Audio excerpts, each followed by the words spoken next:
बैठा ठीक है इनामदारी ट्रस्ट बात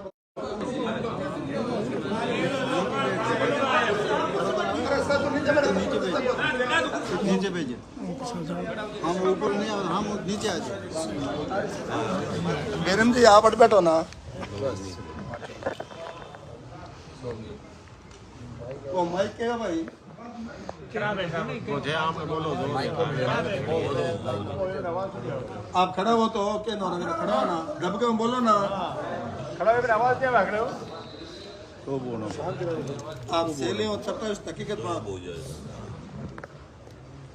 आवाज कर नहीं रखी जो कुछ भी कहूँगा गुरु महाराज को साक्षी मान के और बात करूँगा। समाज को किसी भी बात के लिए गुमराह या मेरे हित के लिए झूठ ऐसी वार्ता मैं नहीं करूँगा। सही बात है पिछले ये जो विधानसभा का भी चुनाव चला था उस चुनाव से संरक्षक महोदय के और मेरे बीच में खटपट चल रही। उसका कारण ये था कि उन्होंने कहा कि आप 10 करोड़ रुपए का आपको टारगेट दिया जाता है जो आप चंदा करके समाज से चंदा करके और लाए। उसमें मैं असफल रहा, लोगों ने दिए नहीं और फिर उनका एक लिस्ट दे दो, मैंने लिस्ट सुबह डेढ़ों को दे दी। मेरे से जो हो सका वो मैंने दिया और मैंने भव्य जी को जिताने के लिए भरपूर प्रयास किया, घर घर फिरा जो मेरी फेसबुक पे भी। और उसके बाद कोई एक कमिटमेंट था वो भी मैं पूरा नहीं कर सका। फिर आज से 5 दिन पहले 4 दिन पहले ये जयपुर थे, वहाँ से उनके पीए से फ़ोन कराया कि उसको बोलो। उससे पहले धरना आंदोलन हम लोग गए थे सीएम के पास। कहाँ पे? कुचेरा का धरना समाप्त होते ही मेरे पास मैसेज आया कि आपने सीएम के सामने मेरा नाम नहीं दिया। मैंने कहा भाई सीएम के सामने का नाम साधुओं के सानिध्य में था। वहाँ बिहारी जी थे, के विष्णु मंत्री था और वो लोग बोल रहे थे मेरा तो कोई ज़्यादा नंबर ही आया नहीं और वहाँ नहीं लिया तो सॉरी। और वहाँ धरने में अगर हम समाप्त कर लें तो क्या नाम लें। तो फिर आपसे इस्तीफा मांगा है, आप व्हाट्सएप पर भेज दीजिए। मैंने कहा मैं व्हाट्सएप पे इस्तीफा नहीं दूंगा, नहीं मैं मिल के दूंगा। क्योंकि उन्होंने चुनाव के अंदर, चुनाव से पहले भी किसी से कोई वार्ता की थी कि इसको अध्यक्ष बनाऊंगा, ये करूंगा, ये करूंगा। मैंने फिर उनसे कहा, मैंने कहा आप बनाओ आप, मैं तो कोई आपत्ति नहीं। तो उन्होंने अपने पिताजी चौधरी भजन लाल जी की तस्वीर के सामने हाथ खड़ा करके कहा कि मैं पिताजी की कसम खाता हूँ मुझे आपको नहीं। तो मैंने कहा ऐसा क्या हो गया अभी ऐसा क्या हुआ। उसके बाद क्या नहीं आपको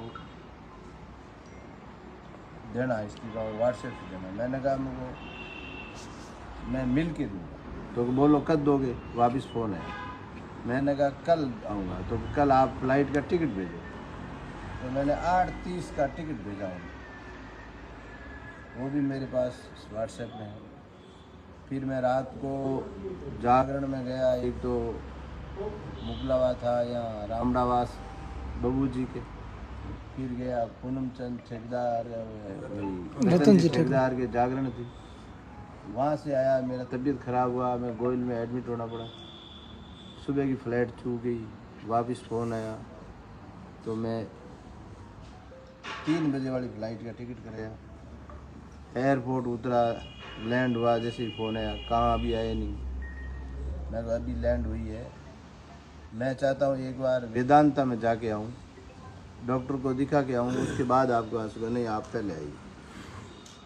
वो भाई चौधरी MLA साहब, पनियार साहब, आप आइए हरियाणा हाउस में 30 और 31 नंबर रूम। मेरी तबीयत तो ख़राब थी,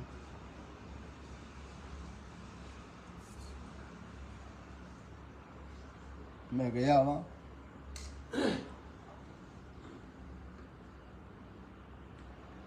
जाने के बाद उसने कहा आओ भाई आओ, ऐसे बोला मेरे से। चाय मंगाई, चाय मैंने आधी चाय पी। फिर उसने कहा आगे अब बोल कितना महीना रहना है, क्या है, बात चली। मैंने उसको कहा अब मैं आगे कुछ नहीं कर सकता, मैं इस्तीफा दे सकता। तो आपने वो कमिटमेंट पूरा नहीं किया। मैंने कहा मेरे से हो नहीं सका, तो मेरे को कहते मैं आपको ऐसा कुछ कहा। ये सत्य बात। फिर मैंने कहा इस ये तो गई ये 2 कागज़ थे, इस पे साइन कर। मैंने कहा कागज़ तो मेरे पास तो एक ही पेन है और साइन मैं बॉस के सामने करूँ। तो कि नहीं बॉस आपका मुंह ही नहीं लगना, आप तो साइन कर। मैं साइन नहीं करूँगा। ऐसे करके कुछ तांतों हुई। पनियार जब पनियार ने 3-4 बार डील उसी ने कराई थी।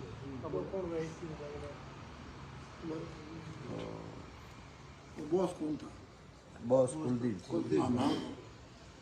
तो फिर वाक़ा भी तू जो में होने के बाद मैंने कहा मार दो मेरे को, पर मैं साइन यहाँ नहीं करूँगा, साइन उनके सामने करूँगा।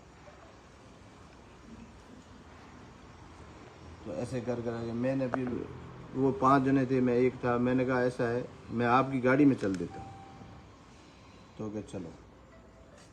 फिर वो मेरे एक हाथ पकड़े हुए, एक जना मेरा वीडियो बना रहा था। मैं नाड़ से उतरा चलते चलते, और उसके बाद फुटपाथ पे मैं आके बैठा तो मैंने कुलदीप जी को फ़ोन लगाया, उन्होंने फ़ोन नहीं उठाया। फिर मैंने फ़ोन लगाया भव्य जी को, भव्य जी का फ़ोन 2-3 लगा, नहीं उठा। फिर आया खुद को। मैंने कहा मेरे साथ ये हुआ कि ये क्यों कर रहा है, कैसे नहीं करना चाहिए, ऐसे करके उन्होंने भी काट दिया। फिर मैंने वॉइस भेजी 2 जो अभी भी है मेरे पास, कुलदीप जी को। मैंने कहा मेरे साथ ये हो रहा है, मेरी बेइज्जती कर रहे हैं, इस तरह की घटना हुई है। तो उन्होंने वो भी नहीं किया। उसके बाद उन्होंने कहा इनको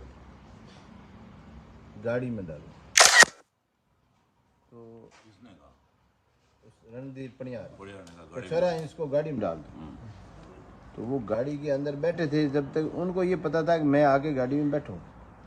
मैंने मना कर दिया तो उनको ऑर्डर दिया गाड़ी में से उठो। मैंने वहाँ पुलिस वाले भी थी, कई मंत्रियों की गाड़ियाँ भी पड़ी थी। मैंने कहा आओ ऐसे, मैंने कहा मारे मार क्या मारा था? तो फिर वो कमरे की घटना थी, ये बाहर गई। फिर वो पुलिस तो आगे खड़ी थी, उन्होंने गाड़ी चला के आगे चले। मेरे पास टैक्सी थी, मैं वहाँ से निकल गया। फिर मैंने कुलदीप जी को फ़ोन किया तो उनका स्विच ऑफ है। ऐसे करके फिर मैंने कहा रात को कहीं मेरे मार नहीं दे। मैंने आपको लाइव के माध्यम से कुछ बताया।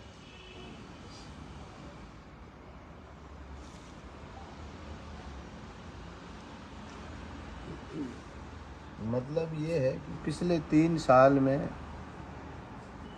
अगर हमारे एक पत्र भी लिखते हैं तो उनका नाम लिखना जरूरी है।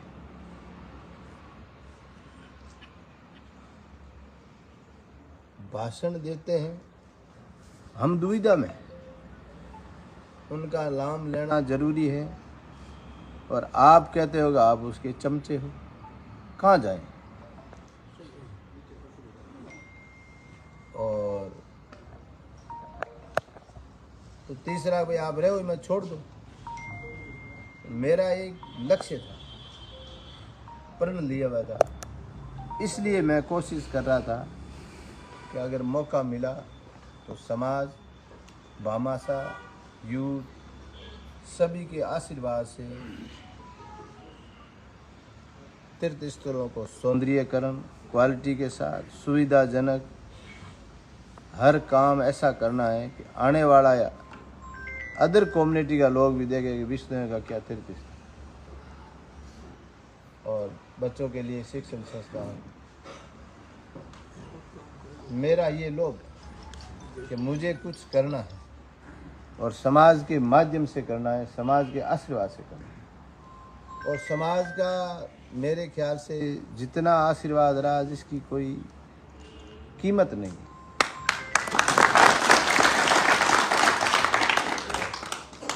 मैंने समाज से 100 रुपया मांगा तो 200 मिले। और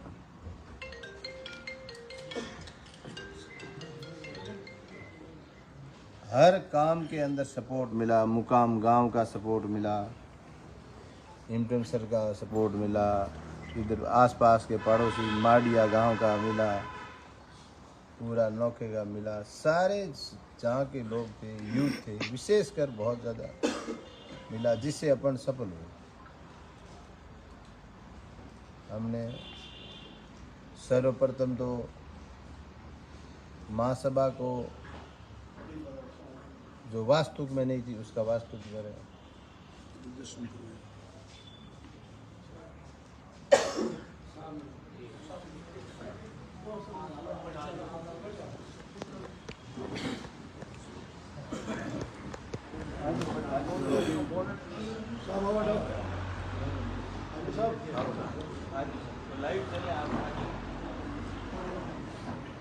आप हाची बात करें, कोई मैं गलत बात बता। चलो तो देवा ने भी माँ कमरे में बैठ जाओ, कमरे बैठ जाए करके, कमरे में बैठ। तो मतलब जो आप लोगों के सामने मैंने अच्छा किया, मेरी टीम ने अच्छा किया, समाज ने अच्छा किया, बुरा किया, जो भी किया समाज ने किया, जो है वो आपके सामने अच्छा किया तो ही हो गया। मेरा प्रयास ये रहा कि अच्छे काम कर।